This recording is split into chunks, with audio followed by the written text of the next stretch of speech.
God, no. Just someone I'm seeing until something better comes along, she said when her friend asked if I was her boyfriend. I was getting her coats. Heard her.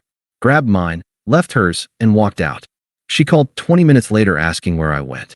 I said, finding something better, and hung up. Hey viewers, before we move on to the video, please make sure to subscribe to the channel and hit the like button if you want to see more stories like this. Thanks. I used to think something better meant a promotion, a nicer apartment, a faster car. The kind of goal you work towards. I never understood it could be a person. That I could be the temporary shelter while someone waited for a permanent upgrade. For 6 months, I was that shelter for Sienna. It started brilliantly.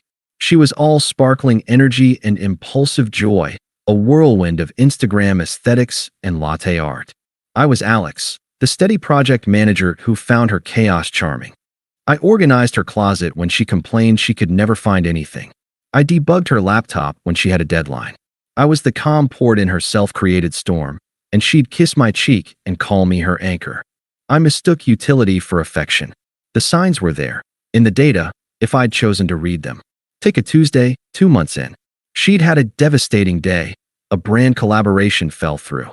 I left work early, bought the ingredients for her favorite truffle risotto, something that takes constant attention.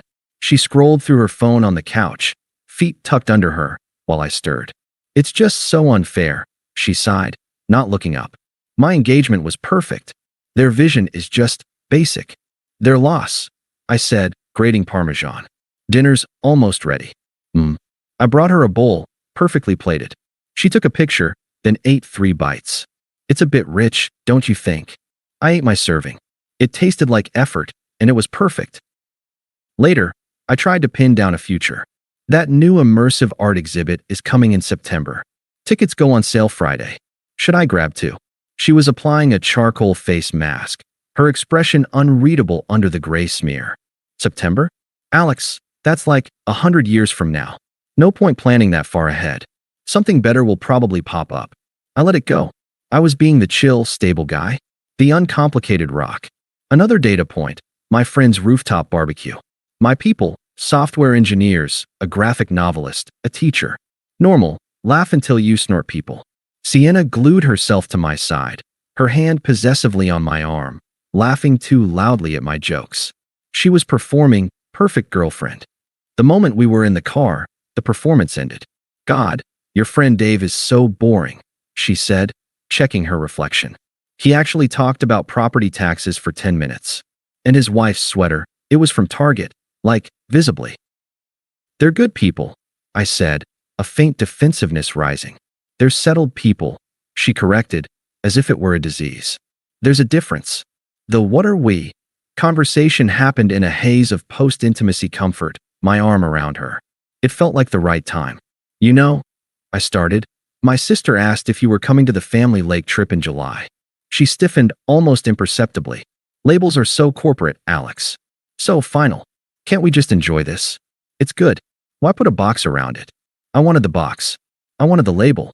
But I nodded into her hair. Yeah, just enjoying it. I was her placeholder. And I was diligently, lovingly, sanding my own edges to fit the space she needed me to occupy, blind to the fact she was already browsing for permanent furniture.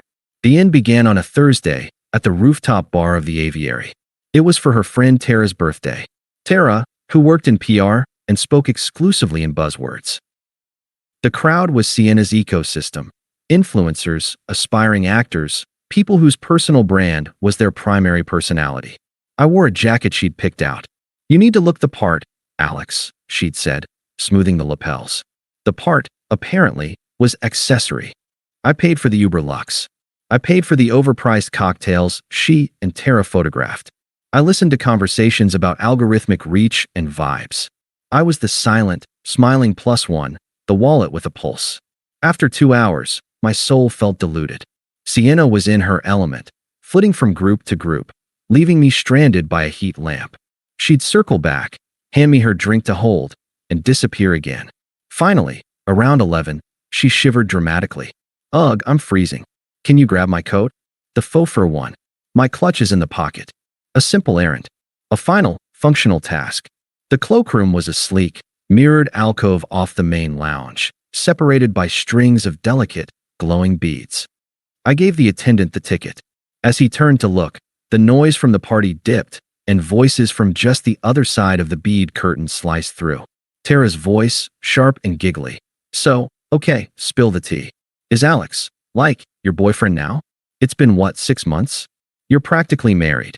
My hand froze, the ticket halfway to the attendant. A cold, clear silence opened up inside my head, an auditorium waiting for the lead actor's line. And Sienna delivered. Her voice, dripping with a casual, wine-loosened contempt I'd never heard aimed at me, but now recognized as its true tone. God, no. Just someone I'm seeing until something better comes along. A tinkling laugh. My blood turned to static. I mean, he's sweet. He pays for everything, doesn't complain, and the sex is decent. Reliable. But come on, Tara. A project manager? He budgets for fun. He thinks a good night is board games. He's placeholder material. Comfortable. Boring. Each word was a precise, surgical incision. Once I close this deal with Vector Media, and it's basically done, I'll be moving in totally different circles. Real circles. He wouldn't even know how to talk to those people. So you're just using him? Tara asked, not sounding disapproving. Sounding clinical. It's not using, Sienna corrected, as if explaining something simple. It's strategic positioning. He's my stability base camp. Everyone needs one before they summit the real peak. The attendant cleared his throat, holding out her ridiculous, fluffy coat. The sound snapped the world back into hyper-focused detail. The sheen of the beads. The chill of the air. The weight of the jacket in my hands. I felt nothing. No rage, no heartbreak. It was like hearing a damning diagnosis for a disease you already knew you had. A final, irrefutable data point. I took my own coat. A practical, well blend she always said was too dadcore. I handed her faux fur back to the startled attendant. Sir, the other coat. She can get it herself. My voice sounded foreign. Calm. Empty. I walked out. Not quickly, not slowly. I didn't look through the beads. I didn't make a scene. I simply left her words hanging in the warm, perfumed air and stepped into the cool, quiet liberty of the night. I left her there, on her rooftop, with her future circles. I left her clutching a ticket for a coat she'd have to retrieve alone. The placeholder had just vacated the position. The cold night air wasn't a shock, it was a baptism. I breathed it in, feeling the clarity solidify with every step away from the rooftop. The emotional static was gone, replaced by a silent, humming focus. I didn't go home. Our home. I drove to a 24-hour business hotel near the airport, the kind with anonymous corridors and blank walls. I needed a neutral site to plan my extraction. In my room, I placed my phone on the desk. It lit up immediately. Sienna. Sienna. Sienna. I watched the screen flash, a frantic, distant firefly. I didn't feel anger. I felt like a system administrator reviewing a corrupted file, deciding on the deletion protocol. After the 10th call, I answered. Not for her. For me. Alex? What the hell? Where are you? My coat is here, and I'm freezing. The Uber surge is insane. Are you having some kind of tantrum? Her voice was a jagged mix of outrage and annoyance. No guilt. No awareness. Just inconvenience. I didn't raise my voice. I didn't explain. I simply stated the new reality, my tone as flat as the hotel desk. Finding something better. I ended the call. The finality of the click was profoundly satisfying. I then powered the phone off, removing the battery for good measure.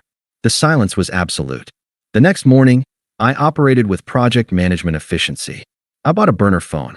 I drove to our apartment at 10 a.m., knowing her weekend habit of sleeping until noon. Walking in felt like entering a museum of my own foolishness. The gallery wall of her curated photos. The throw pillows she'd insisted on. The faint smell of her perfume. It was all just clutter now. I went to my study, the one room she rarely entered, calling it the corporate cave. My grandfather's watch, my hiking gear, my books, my important documents. I filled 3 suitcases with everything that was authentically mine. I left every gift she'd ever given me, the stylish tie, the novelty mug, the expensive cologne that smelled like someone else. I took my name off the joint utilities account online. I left my key on the kitchen counter, next to the empty coffee pot I'd always filled for her. I was a ghost, retroactively removing my own presence. By noon, I was in a new apartment across town, A modern, sparse one-bedroom with a lease in my name only. I turn on my new phone. The backlog of messages from my old number, funneled via a temporary forward, was a masterclass in escalating delusion. Sienna, 11:03 p.m. That wasn't funny. I had to pay $90 for an Uber. You owe me. Sienna, 11:47 p.m. Okay, fine. You're mad. I get it. Come home so we can talk like adults. Sienna, 2:14 a.m. Alex, I'm worried now. This isn't like you. Are you safe? Please answer. Sienna, 8:30 a.m. Did you stay at Dave's? Tell him I say hi. Sienna, 9:15 a.m. My key isn't working. Did you change the locks? What is wrong with you? Sienna, 10:05 a.m. I'm looking through the window. Where are all your things? What is happening? Call me. I archive them all. Data points in a closed case. A week later, the first flying monkey arrived. Tara. My new phone buzzed with an unknown number. I answered, voice neutral. Alex speaking. Alex, hi. It's Tara. Her voice was artificially bright, laced with condescending concern. Tara. Listen, I'm calling because Sienna is, well, she's really hurting. She's a mess. We're all worried. I said nothing. The silence pressured her to fill it. She told me about the misunderstanding at the party. She said you heard something out of context and just bolted. She made a stupid mistake, said a dumb thing after too many drinks. Haven't you ever said something you didn't mean? I finally spoke. Tara, you were there. You asked the question. You heard her answer. Word for word. Where's the misunderstanding? The pause on the line was delicious. She hadn't expected me to know she was a direct participant. Well, it was private girl talk. You weren't supposed to eavesdrop. I was getting her coat. I corrected, my voice still calm. The coat she asked me to get. If she's crying, it's not over me. It's over the consequences. We're done here. I ended the call. The placeholder doesn't get to explain the exit strategy. Peace, I discovered, wasn't an absence of noise. It was the presence of a quiet, so profound you could hear yourself think again. I went to the gym. I read books. I saw my friends, who, once I gave them the stripped-down, factual version, unanimously said, good riddance, man. Dave's wife even baked me cookies. My work thrived. Freed from the emotional drain and the constant financial tap of funding Sienna's aesthetic, I poured my energy into a high-stakes systems integration project. 3 months after the rooftop, my boss called me in. The client loved it. The efficiency gain is ridiculous. We're promoting you to senior project lead. There's a significant bump. And a bonus. I thanked him, my satisfaction deep and personal. This was my success. Unshared. The karma for Sienna arrived not in a thunderclap, but in a series of quiet leaks, reported to me through the now-cleared pipes of my old life. First, a text from Mike, a genuinely neutral mutual friend who worked in tech. Mike, hey man, hope you're good. Weird thing. Saw Sienna at a launch party last night. She was telling anyone who'd listen that you had a mental health crisis and ghosted her. She was laying it on thick. But then I ran into Jess, who knows Tara, and Jess said the real tea is that Sienna got caught saying you were a placeholder. The story's shifting. Just FYI. I wrote back, thanks for the intel. All good here. The mental health crisis angle was a predictable play. The victim card was her strongest suit. Then, the professional karma. I didn't seek it out. LinkedIn served it to me on a platter. Congratulations.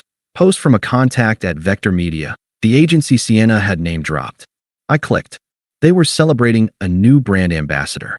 It was a fresh-faced Gen Z activist, not Sienna.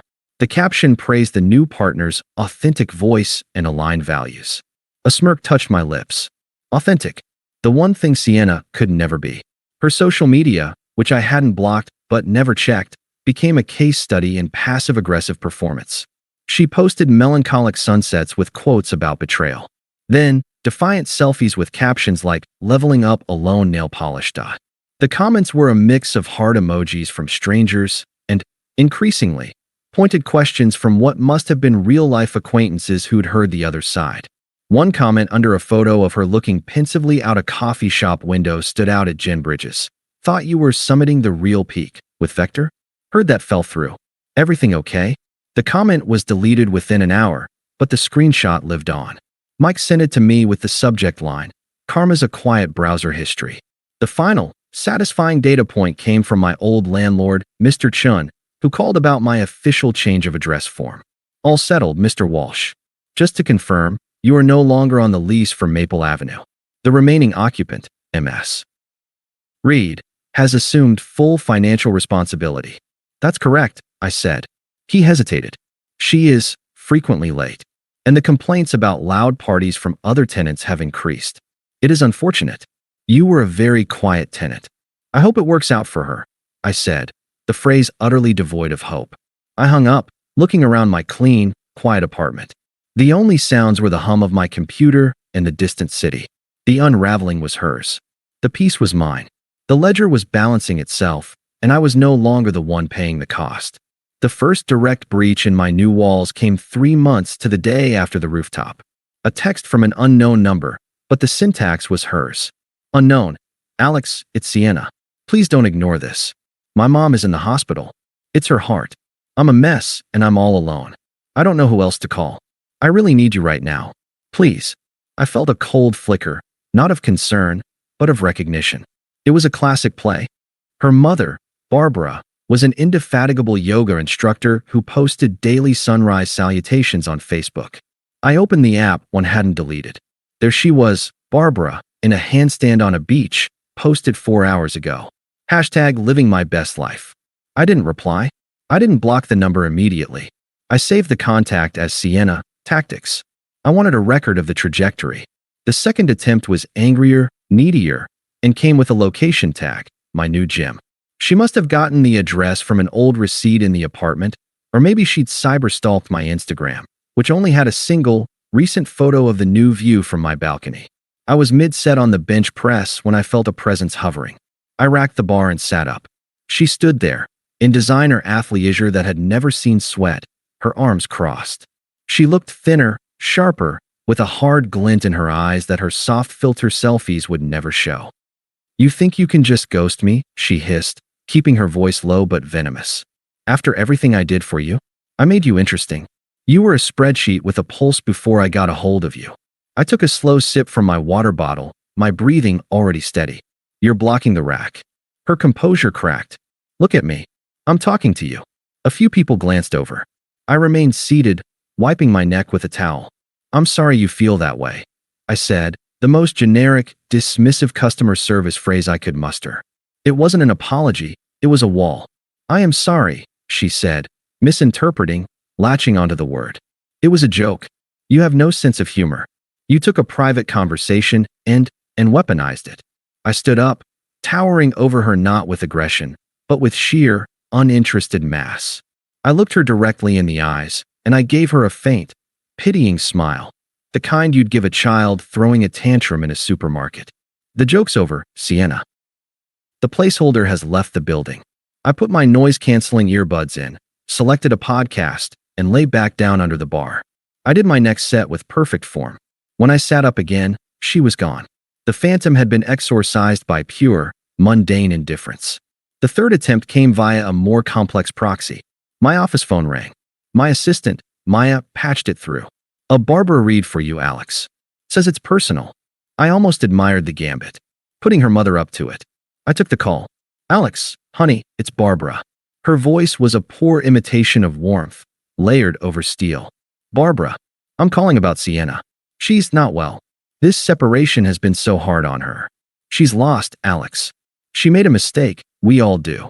But what you're doing, this silent treatment, this cruelty, it's breaking my daughter. I let the word cruelty hang in the air of my sunny, corner office. What would you like me to do, Barbara? I asked, my tone politely curious, as if she'd asked me to handle a printing error. Forgive her. Talk to her. Be the man I thought you were. The stable one. She needs that stability now more than ever. Her little career thing didn't work out. She's feeling very insecure. There it was. The core asked. Return to your post. Resume your function. Barbara, I said, cutting her off gently. Sienna told me, in explicit terms, that I was a temporary stability solution. She was correct. My stability is now my own. It is not a service I provide anymore. I wish you both the best. You're a selfish, heartless boy, she snapped, the facade gone. After all we welcomed you into, goodbye, Barbara. I placed the receiver down. The last flying monkey had crashed. The siege was failing. The Tech Forward Awards Gala was the kind of event I would have dreaded a year ago, a sea of schmoozing and superficial chatter. Now, it was a professional validation. My project had won the Innovation in Efficiency Award. I was there with my team, wearing a tuxedo I'd bought for myself. I felt good, solid, present in a way I never was with her. I was at the bar, getting a sparkling water for myself and a gin and tonic for Maya, my lead developer, when I caught a familiar scent. Not her perfume, but the cloud of aspirational desperation that followed her. Alex. I turned. Sienna stood there. She was dressed to stun in a tight, silver dress, but it looked like a costume. Her face was gaunt under the careful makeup. Beside her was a man in his 50s with a comb-over and a too-tight tuxedo jacket, already looking bored and scanning the room. Her +1 for the evening. Her current stability base camp. Sienna. I acknowledged, my voice neutral, as if recognizing a vague acquaintance from a long-ago conference. You look really good, she said, her eyes scanning me with a hungry, calculating look I now found clinically interesting. Thank you. I heard about your award. That's amazing. I always knew you had it in you. She took a step closer, lowering her voice. I miss you. I've been seeing a therapist. Really doing the work. I realize now I was self-sabotaging because I was scared. Scared of how real it was with you. The words were smooth, rehearsed. A new script for a new target audience. The successful version of me. I didn't reply. I just waited, watching her. She faltered under the silence. What we had, it was real, Alex. I know I messed up, but it was real. I took a sip of my water. What we had was a transaction. I stated, the analysis final. You provided a distraction. I provided a subsidy. The transaction concluded on the rooftop of the aviary. Her eyes glistened, but now with a flash of the old anger. Do you hate me? Is that it? You have to hate me to be this cruel. This was the moment. The final data point to log. I set my glass down and looked at her, not with hate, not with pity, but with the pure, clean emptiness of a closed account. Hate requires a constant emotional investment. Sienna. It means you're taking up space, rent-free, in someone's mind. I gestured slightly to the room, to my team laughing nearby, to the award plaque on our table. I don't think about you at all. You're a footnote in a report I filed months ago. Now, if you'll excuse me, my colleagues are waiting. I picked up Maya's gin and tonic. I didn't look back. I walked towards my team, towards the laughter and the genuine respect. I felt her eyes on my back, a last, phantom itch. Maya took her drink. Who was the iceberg in the silver dress? She murmured. No one, I said, and for the first time, it was the absolute, profound truth. Just someone I used to see. Across the room, I saw her date pat her arm absently, his eyes locked on a younger woman across the bar. Sienna stood rigid, alone in the glittering crowd, holding a melting drink. She wasn't crying. She just looked empty. The placeholder had been replaced. The upgrade was complete. And I was finally, irrevocably, something better. Thanks for watching. Make sure to subscribe to the channel and hit the like button. What do you think about this story? Share it in the comments.